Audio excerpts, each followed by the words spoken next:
In this week's Parsha Pinchas, the Torah describes a conversation that took place between Moshe Rabbeinu and the HaKadosh Baruch Hu, the Almighty. And Moshe Rabbeinu really is making a statement to Hashem, a very significant statement about leadership. The Torah tells us in Perach Chav Zayin, Pasuk Tezvav, Vayidaber Moshe el Hashem leimor. Moshe tells Hashem, Yivkod Hashem Elokei Aruch Sechol Basar Ish al Ha'eda. Hashem should appoint someone to be a successor, the one who's going to lead Klal Yisrael after Moshe Rabbeinu. And he describes what exactly is being sought. Asher Yetzei Lifneihem, Asher Yavu Lifneihem, someone who could in effect direct them. Asher Yotziem, Asher Yibiem, Velosia Adas Hashem Katzon Asher Lehem Roeh. The Eda of Klal Yisrael should not be without a pastor who can lead the flock. Vayomer Hashem Moshe, Hashem tells Moshe, Kach lechos Yoshua ben Nun. Yoshua should be chosen. Why? Ish asher ruach bo. Rashi translates Ish asher ruach bo, a person who can understand the ruach shel kol echad v'echad. He understands the ruach of each individual person. V'samachti es yadcha alav. Moshe Rabbeinu is going to give him smicha, as it were, and he'll be placed before Allah HaKohen, before the entire assemblage of Klal Yisrael, and Moshe Rabbeinu will clearly endow him with his largest. And then the Torah tells us Moshe Rabbeinu carried out this mission. And Moshe Rabbeinu gave him smicha, kasher diber Hashem biyad Moshe. One of the very fascinating questions that's raised by the Medrash in Pinchas, and also mentioned by Rishonim pretty explicitly, is the following question. The Rambam writes in the Hakdama to Mishnah Torah that there apparently were other eminently suitable candidates who are qualified to replace Moshe Rabbeinu, who are great Talmidei Chachamim, and the Rambam refers to a Medrash Chazal that indicates, in some respects, they were even greater than Yoshua ben Nun. The Medrash tells us that Elazar and Pinchas, two individuals, Yosem mimulachim hayu, they were, in terms of their intellectual acuity, they were more qualified than even Yoshua ben Nun. That's the language of the Medrash. Yosem mimulachim hayu, they were more qualified by virtue of their intellectual acuity than Yoshua ben Nun. If that's the case, why is it that Yoshua ben Nun was the one who was chosen to become the Mamali Makam of Moshe Rabbeinu? The Torah actually gives us the hint. The Torah says, Ish asher ruach bo. As I mentioned, the name of Rashi, a person had the ability, Loredes l'sof daito shekol echad v'echad. But how do we understand, in general terms, why was Yoshua chosen for this position?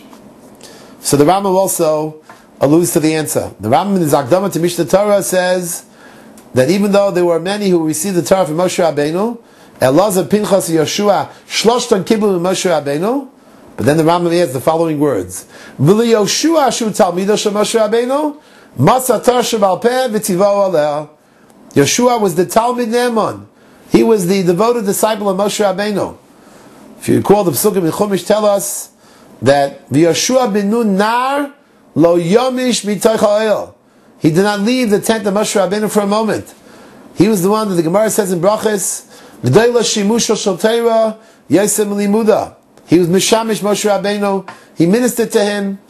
He basically followed Moshe Rabbeinu around, scrutinized his every action, was incredibly familiar with all of Moshe Rabbeinu's handiwork, and because of that shimush, because he served and ministered to Moshe Rabbeinu, he was zocheh to become the leader of Klal Yisrael. The Medrash writes in this week's Parsha Pinchas, Ad kidei kach, Yoshua ben Nun, when Moshe was about to give a shir, so to speak, Yoshua ben Nun set up paras hasamachtalos, set up the mats, and arranged the benches. Well, Yoshua ben Nun was the one who serviced Moshe Rabbeinu literally bimlo muvan hamila. And our Soloveitchik, Zechayin Livracha, explained a number of times that because of this reason, he became the successor to Moshe Rabbeinu. The Medrash refers to this in the Pasuk. The Medrash comments, Notzar Te'ena Yochal Pirya. The one who guards the fig tree, he's the one who will be Zocheh to eat of the fruit. Yeshua ben Nun was not Masiach Das of Moshe Rabbeinu for a moment. And as a result, he was the one, because of his Shimush, was Zocheh to become the leader after Moshe Rabbeinu.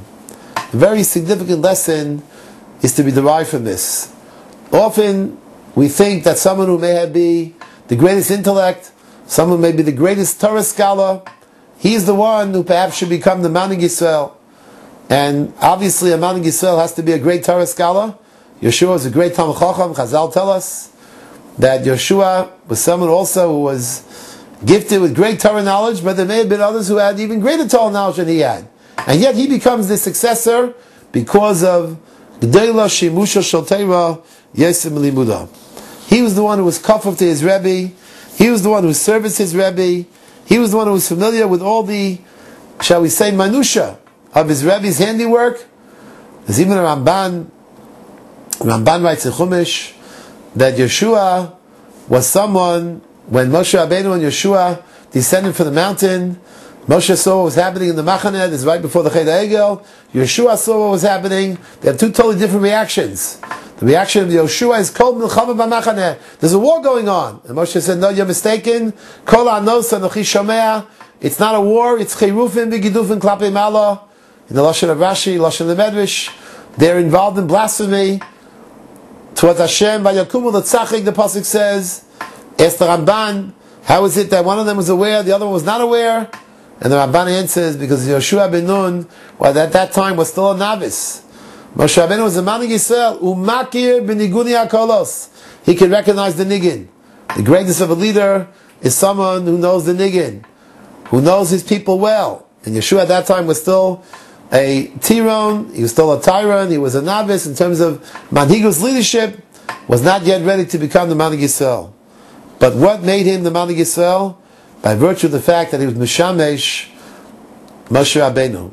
It's that Shimush that gave him the ability to understand, to emotionally absorb, to basically be familiar with all of that which Moshe Rabbeinu was in effect carrying out towards Klal Yisrael, and thereby he was worthy to become the great leader of Klal Yisrael. Now, Soloveitchik noted on a number of occasions, Baal Shem Tov had many Talmidim, some of them were great Talmidei Chachamim. Rav Yaakov Yosef Mipalanya was a tremendous Talmid Chacham, yet he did not become the leader after the Baal Shem Tov. The Baal Shem Tov left a successor. A successor was Rav Dober, the Mezritcher Magid. Why? Because of the Shimush that he showed Moshe Rabbeinu.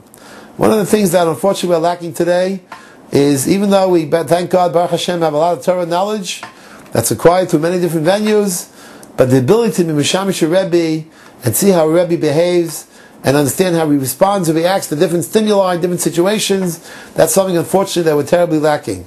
And in order to be a Manig Yisrael, that Shimush is required. Yeshua ben Nun was Zochet to become the Manig Yisrael Dafka because of that Shimush. And as the pasuk says, Asher Yetzei Lifneim, Asher Yavu Lifneim, Asher Yotziem, Asher Yeviem, V'lo Tia Adas Hashem Katzon, Asher Ein Lem Roeh. We certainly were Zochet to a great Manig, Moshe Rabbeinu, and also to a great Manig in Yeshua ben Nun, but that Manhigus came about not so much as a result of knowledge that he absorbed asthmatically. Many people can have knowledge. Many people can have Torah knowledge. Torah knowledge can be acquired through many different venues. However, it's that Shimush that's critical in order to become a true Manig Yisrael and a proper leader for Klal Yisrael.